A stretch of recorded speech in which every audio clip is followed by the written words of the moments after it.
que ele sofreu. Inicialmente da Igreja Católica, e de uma forma contraditória, que ele era fervoroso católico. Alceu Amoroso Lima, na época era o expoente do catolicismo, depois da morte de Jackson e Figueiredo, da parte mais conservadora, Jackson e Figueiredo, criticou o modelo de sindicalismo dele, que impedia que, vamos dizer, que linhas ideológicas pudessem ocupar os sindicatos. A Igreja Católica, naquele tempo, no início dos 30, tinha interesse que os sindicatos fizessem parte da sua base do pensamento, da sua atuação política. Oliveira Viana rechaçou isso. Não só isso, como também o comunismo, que estava com grande força. Ele entendia, os liberais também pensavam que até as linhas, vamos dizer, autoritárias, um pensamento autoritário pensava que o sindicato deveria ser parte, órgão do Estado, como é o modelo fascista de Mussolini, que quem indicava todos os funcionários do sindicato eram empregados do Estado. O sindicato era órgão estatal, no modelo Mussolini, do fascismo.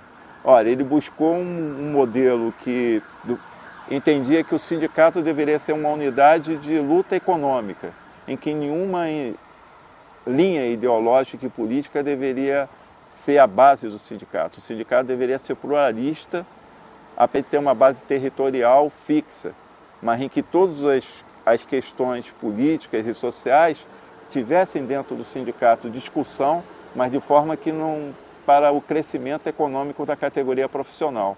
Ora, se a gente está pensando na década de 30, a gente está pensando ainda como é que isso hoje que se tornou, vamos dizer, tão corriqueiro, uma carteira assinada, a necessidade de uma legislação trabalhista.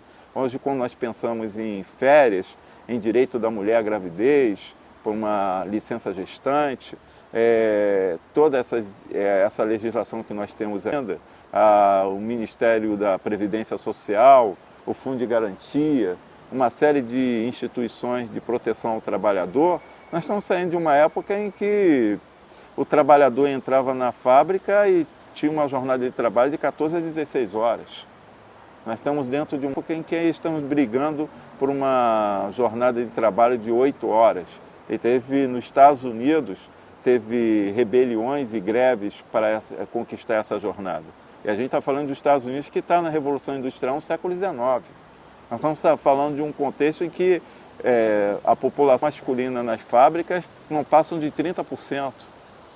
A população na fábrica era de trabalhadores de mulheres e crianças de menores de idade, insalubres, sem condições. Você recebia por jornada diária de trabalho. Se você não fosse trabalhar e recebia no final da jornada pelo dia do trabalho, você não recebia por mês, não tinha um salário mensal. Se você não viesse trabalhar, no dia seguinte tinha outro cara no seu lugar. E não havia nenhum. O nosso direito, o direito civil que legislava isso, estabelecia que as partes eram livres na negociação. O Estado não deveria intervir. O contrato era definido entre as partes. Se uma das partes não cumprisse o contrato, que se recorria à justiça civil, que era cara, que se pagava, que envolvia custos, que não era gratuita. Ora, e rompido o contrato, não havia também nenhuma fiscalização, era esse contrato que regia a relação do trabalhador e empresário. Então, quando a Revolução de 30, o Getúlio Vargas e Oliveira Viana, Lindolfo Collor, Salgado Filho, né? Vários outros, temos no campo da educação o Gustavo Capanema, havia necessidade de dar um arcabouço político-institucional a essa classe social que são os trabalhadores e também regular o papel dos empresários, que ocupavam a política brasileira com todo o seu poder, e nós vemos isso ainda hoje na nossa política, né? Como é a contribuição dos empresários à política é uma questão que ainda está em debate, né? Até que ponto eles intervêm e determinam determinados candidatos. Ora, o Oliveira Viana, ao restringir esse papel de uma forma para cada categoria, sofreu uma grande oposição dos empresários paulistas, que, concentrado na Fiesp, por exemplo, não queriam que as entidades empresariais ficassem a nível dos sindicatos de categorias profissionais ou de ramo de produção. A própria Fiesp, que organizaria, que estaria debatendo com todos os sindicatos dos trabalhadores.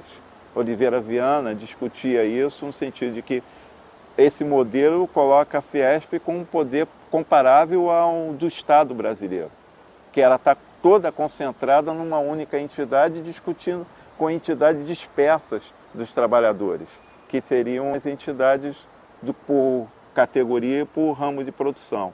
Ora, o Oliveira Viana, durante a sua luta, ainda teve, durante o Ministério do Trabalho, achava que não adiantava, que não podia se reformar